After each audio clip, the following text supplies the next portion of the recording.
En medicina, pocas relaciones son tan peligrosas como la que existe entre el corazón y el riñón. Es que es una auténtica alianza tóxica. Cuando uno de los dos falla, es casi inevitable que arrastre al otro en una espiral que va hacia abajo. A esto lo llamamos síndrome cardiorrenal, y la forma de entenderlo y tratarlo ha cambiado, vamos, de la noche a la mañana.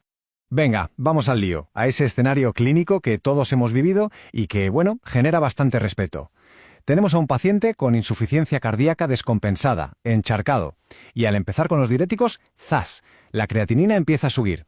Ahí salta la alarma y la pregunta del millón, la que genera debates a pie de cama. ¿Seguimos forzando para que orine o paramos en seco para, entre comillas, proteger al riñón? Pues bien, la respuesta a esa pregunta ha dado un giro de 180 grados gracias a la nueva evidencia. Lo que antes nos parecía la práctica más segura, ahora sabemos que puede ser justo lo contrario, incluso perjudicial. Y ojo, entender este nuevo enfoque no es una simple actualización de conocimientos, es que está marcando la diferencia entre la vida y la muerte para muchísimos pacientes. Para empezar, vamos a ponerle nombre al problema, a definirlo bien. El síndrome cardiorrenal no va de que un órgano fastidia al otro y ya está. No, es un desorden mucho más complejo y sobre todo bidireccional. Si el corazón falla, el riñón sufre. Y si el riñón falla, el corazón sufre. Es una conversación cruzada y, como decíamos, muy tóxica entre ambos. De hecho, el concepto ha ido evolucionando. Ya no hablamos solo de corazón y riñón, ahora hablamos del eje cardiorrenal metabólico. ¿Y esto por qué? Pues porque se ha visto que ambos órganos son víctimas de los mismos culpables de siempre: la diabetes, la hipertensión, la obesidad. Estos factores de riesgo activan las mismas vías de daño, como la inflamación o la fibrosis, convirtiendo todo esto en un problema sistémico. Y aquí es donde llega el cambio de paradigma más importante de todos, el punto clave de este análisis. Durante décadas hemos estado culpando a un sospechoso, pero ahora la ciencia ha puesto el foco en un nuevo villano, uno que es mucho más sutil, pero también mucho más letal: la congestión venosa. Mirad, este esquema lo deja clarísimo. La visión antigua, la de siempre, le echaba la culpa al bajo gasto cardíaco. Se pensaba que el riñón estaba, por así decirlo, desnutrido, que no le llegaba suficiente sangre. Pero la visión de ahora, la de 2025, respaldada por todas las guías, señala la congestión venosa. La sangre se acumula, hay un atasco hacia atrás, y el riñón, literalmente, se ahoga. Y este concepto tiene su propio nombre. Se llama nefropatía congestiva. A ver, cuando la presión venosa central aumenta, esa presión se transmite directamente a las venas del riñón. Esto hace que la presión dentro del propio órgano se dispare, colapsando físicamente los túbulos renales. El resultado es que baja la capacidad de filtrado y se activan todos los mecanismos de daño. Las guías KDIGO y AHA de 2024 son tajantes en esto. Esta frase es para enmarcarla porque resume toda la idea a la perfección. Es una metáfora súper potente, pero a la vez muy precisa. En la inmensa mayoría de pacientes con insuficiencia cardíaca descompensada, el daño renal por la congestión ocurre mucho antes y es mucho más grave que el daño que podría producir la falta de flujo. Claro, si el mecanismo principal ha cambiado, es de cajón que la forma de diagnosticarlo también tenía que cambiar. Seguir confiando únicamente en la creatinina es una práctica, digamos, del pasado, que nos puede llevar a tomar decisiones completamente equivocadas y peligrosas. El enfoque de ahora se basa en esta tríada. Lo primero, biomarcadores. El BNP nos lleva a la congestión cardíaca, mientras que otros como el NGAL o el KIM-1 nos señalan que hay daño renal directo. Lo segundo, la albuminuria, que nos dice cómo están los vasos sanguíneos. Y tercero, la que es la herramienta clave, la ecografía Vexus. El Vexus, que es la ecografía del exceso venoso, nos permite literalmente ver si el riñón se está ahogando. Con el Doppler podemos visualizar cómo es el patrón de flujo en las venas de dentro del riñón. Un flujo normal es continuo, pero a medida que la congestión aumenta, se vuelve pulsátil, luego bifásico y en los casos más graves monofásico. Ojo, un flujo monofásico es una bandera roja gigante. Indica una congestión severísima y tiene muy mal pronóstico.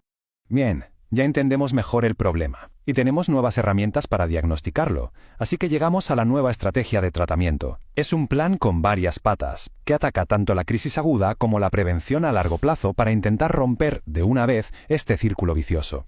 El primer paso, el más urgente de todos, es la descongestión. La base del tratamiento siguen siendo los diuréticos de ASA como la furosemida, eso no cambia. Pero aquí viene lo interesante. ¿Qué pasa si el paciente se hace resistente? La estrategia moderna es el bloqueo secuencial de la nefrona. ¿Qué significa esto? Pues añadir un segundo diurético, por ejemplo una tiacida, que actúa en otro punto del riñón. Así conseguimos un efecto sinérgico y vencemos esa resistencia. El objetivo final no es solo quitar líquido, es llegar a la eubolemia, un estado de volumen normal. Una vez superamos la fase aguda, el tratamiento crónico es lo que de verdad va a modificar la enfermedad. Y aquí es donde entran en juego los fármacos que lo han cambiado todo, los inhibidores de SGLT2. Y fijaos bien en este número, 20 mililitros por minuto. Ese es el umbral de filtrado glomerular que es increíblemente bajo, al que se pueden empezar a dar. Esto demuestra lo seguros que son y el potencial tan enorme que tienen para proteger el riñón. La guía Cadigo 2024 ya nos habla de la quíntuple terapia. Se basa en varios pilares que atacan el problema desde distintos frentes. Tenemos los IECA o ARA2 para controlar la presión, los ISGL2 como la piedra angular por su efecto protector, la afinerenona para combatir la fibrosis, los agonistas de GLP-1 en pacientes con diabetes u obesidad y finalmente los inhibidores de la neprilicina para mejorar la función cardíaca en casos muy concretos. Muy bien. Hemos visto la teoría, la fisiopatología, el diagnóstico, el tratamiento. Ahora vamos a destilar todo esto en un algoritmo práctico, unas reglas sencillas para aplicar a pie de cama y poder responder a esa pregunta que nos hacíamos al principio del todo. Primera pregunta, y la más importante de todas, ¿el paciente está congestionado? Hay que buscar los signos clínicos, los edemas, la ingurgitación yugular, y si tenemos un ecógrafo a mano, buscar líneas B en el pulmón o, lo ideal, valorar el Vexus. Si la respuesta es sí, si hay datos claros de congestión, la conclusión es clarísima e ineludible. El paciente necesita más diurético, no menos. Y este es el punto clave. Una subida moderada de la creatinina en este contexto es aceptable. De hecho, hasta es esperable. Es un cambio hemodinámico, no tiene por qué ser un daño renal permanente. El objetivo es descongestionar. Pero, ¿y si el escenario es otro?